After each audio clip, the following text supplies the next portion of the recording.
Good afternoon or good morning, everyone. This is the Roaming Prepper channel. I'm your host, Pete, and today we're going to do a quick fly product review of the SNAPTAIN drone. This is one of several drones I have in the collection. Now that I have my license, I can actually start getting some hours in so I can start commercializing this. Sorry about the wind. So the SNAPTAIN drone actually is under 249 grams, which anything over that, which is roughly 0.55 pounds, needs a license. Even if you're not doing it commercially, you will require a recreational license. This is a quadcopter, as you can see. Comes with your controller. The control knobs are actually in here, and they screw into the controller here. You attach your phone up, oh come on now, up here. And it also comes with your charging cable, a screwdriver with some spare propellers in here, and your documentation. Of course, I keep a copy of my license in each case, depending on which drone I have. Now, the memory card, it's a mini memory card, so I take the little guy out of the holder and I put it into the side of the drone. So the drone opens up actually, and it actually gives you instructions. You flip out 1, 2, I'm trying to do this one-handed, sorry folks, bear with me, 3, and 4, there we go. So battery goes in the back, see if I can get the battery out. Power button here, this is where you charge your battery. As you can see, it's a quadcopter, and it has a 4K camera. Now the way this one is designed, it only goes up and down. It only traverses in the, I guess you would call it the Z-axis. It does not rotate X or Y, so you can't turn it like a turret. I have another one that does that. It has sensors for proximity sensors all around, and this little case will come off. This particular drone I got as a gift, so I can't tell you how much it costs. I'm going to spitball a few hundred at least. Today's going to be the trial flight, but I wanted to share this with you. I will add that if you get a drone, again, over 249 grams or 0.55 pounds, you will need to get either a recreational, which is pretty easy to do. It's, I think, 30 bucks, and you take an online class, or a full-blown pilot's license for the FAA. Other than that, I only have one battery with this guy, so I don't have a lot of flight time. I'm going to order more because my intent is to be able to, do surveys of areas with the drone. This can also come in very handy for, preparedness, not just, oh, I'm going to go see invaders or whatnot, but to check on floodwaters.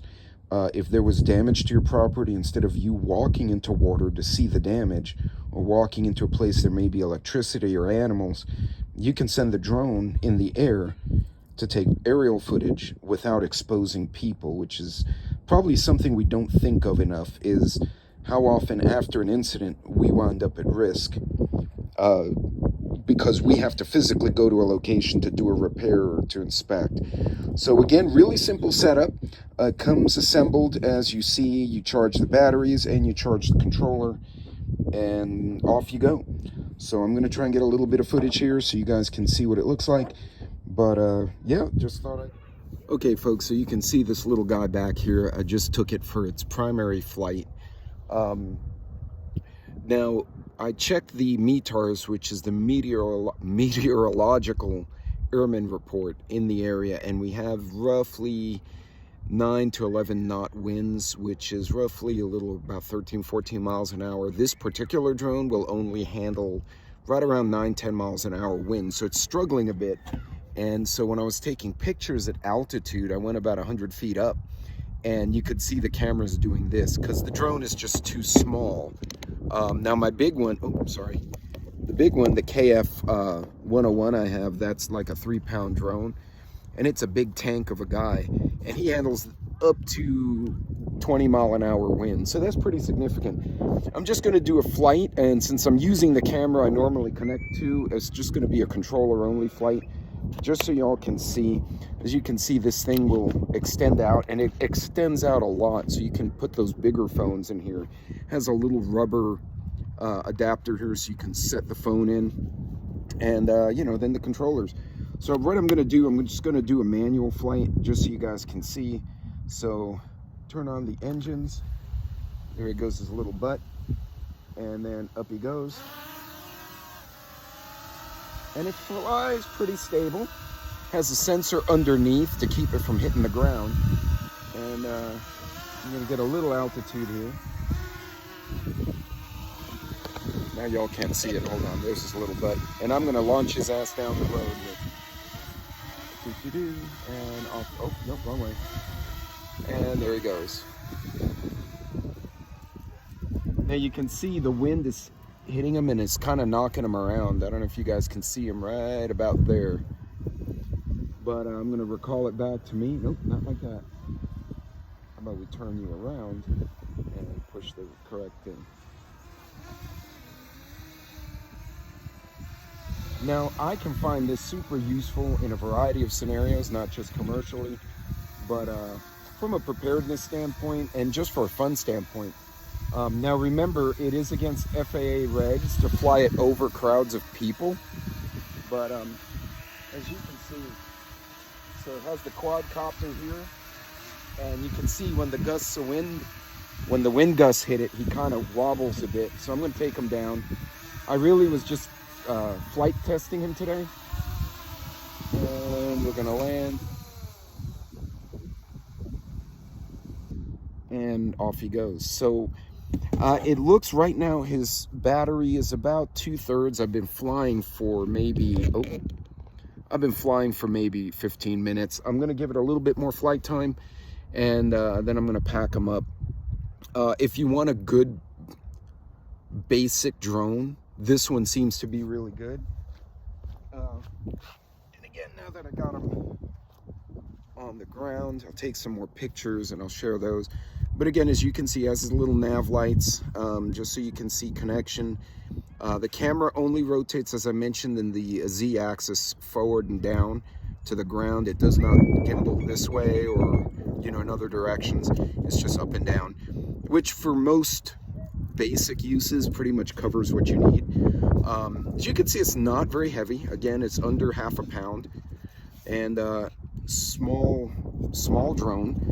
But it's small enough that you can pack it. You saw the bag it came in. You know, I could go on a backpacking trip and, sorry, my bougie tea thing, I don't even know what that is. They're really good, and then I'll be lit for like an hour. This is small enough to pack. So hypothetically, in like a get home situation, and again, that's expensive because these things run, you know, a few $100 regardless of the size. Or if you're trying to survey an area before you go into it, this can be very useful, right? During Hurricane Harvey, even before the guard call out, just going around the neighborhood, some of my neighbors had their cars flooded, but they wanted to see the contents of the car. I didn't have a drone at the time. Now with this, I could actually go to the sheriff's guys, who often had to get like a canoe or an inflatable and go through all this debris, hoping the inflatable didn't get busted. I can say, look, I got a drone. Let me go and take a picture of the vehicle that's partially submerged and see if there are people in there. And that can save a police officer, or even you, if you're trying to help a neighbor, from going into a dangerous situation unnecessarily. They're also, if you're a homesteader, if you do real estate, or just for fun, for education, if you're a teacher or your kids need to do a project, this is a great way to teach aviation, avionics, aerodynamic controls. Also teach them and explain to them air traffic control regulations. I know a lot of us are kind of anti-government, but let's face it, I mean, laws kind of help society be orderly. For the most part, some laws are stupid. That's a whole nother video. But having them understand why the laws are in place, why the airspace is the way it is. Even if you have animals, you have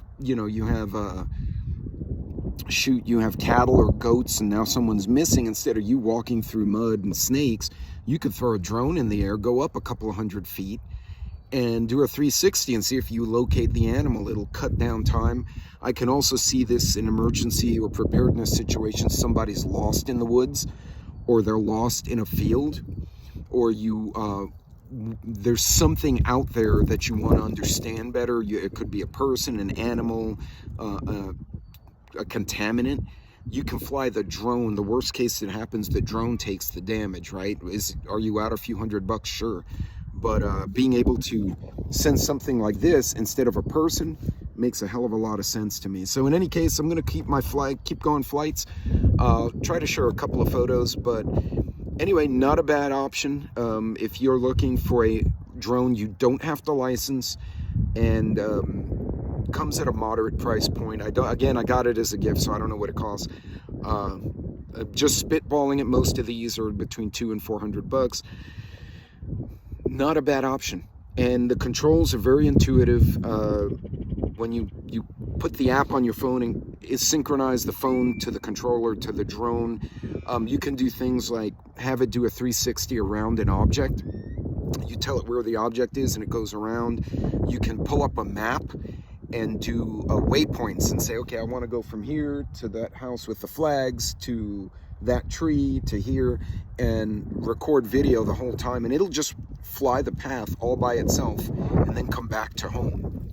And so you're not there controlling, you're just watching. And if something happens and you have to take evasive action, say a bird flies in the way, you can actually manually override it and start flying by hand to retrieve the drone. So I can see both business as well as preparedness applications for something like this. So anyway, I hope you guys enjoyed. I hope this was a little bit informational. And again, this one's a quad style because of the 4. These are not shrouded blades, so as you can see, the blades are exposed. So if you have long hair, man or woman, you got long hair, you got to be careful. You want to ponytail that or tie it up. I've seen people accidentally hit their spouse with the drone, and it goes into their hair, and now you're going to have to cut your hair or take off the blades of the drone, and you're going to just cause yourself a lot of repairs. So anyway, that's it for this one, guys.